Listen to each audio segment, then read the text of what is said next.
Okay, first thing we need to do is get our image into Photoshop. So we're going to do new, and you need to set it to a size which you think your image is in, and then you need to place. Place is like import in Photoshop. It's the same in Illustrator. So if you place and then find your image and place it.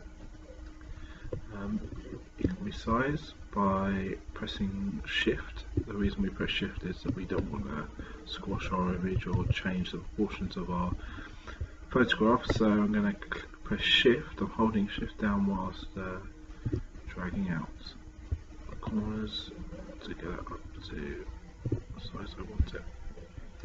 This box means that it's still in this place mode, and I want to get out of that mode when I'm happy with it.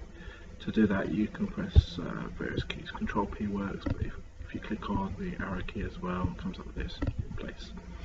And next goes.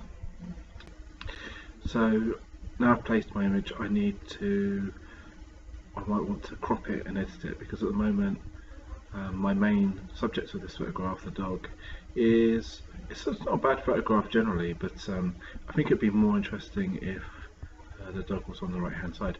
So I'm going to crop my photo a little bit in order to do that. In order to start messing around with this image, I need to rasterize my layer. You can right click on the layer and go rasterize layer, and then I can now click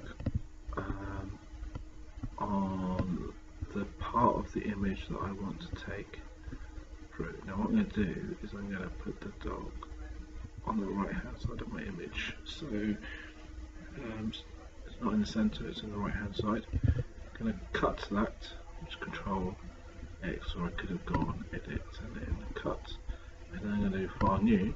Because I've cut something, it automatically makes a new one the right size, because it's on the preset clipboard, so it's worked out the size of what's been cut, and now click OK, it's going to be the right size, and I can paste, and I've got my image how I want it.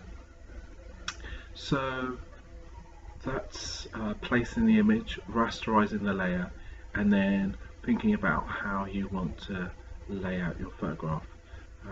With images and artwork, there's this rule of thirds, so I suggest you look at that on the internet. If you Google it, you'll find lots of websites about it, and it talks about how photographs and artwork can look better based on the positioning of the subject relative to the rest of the image.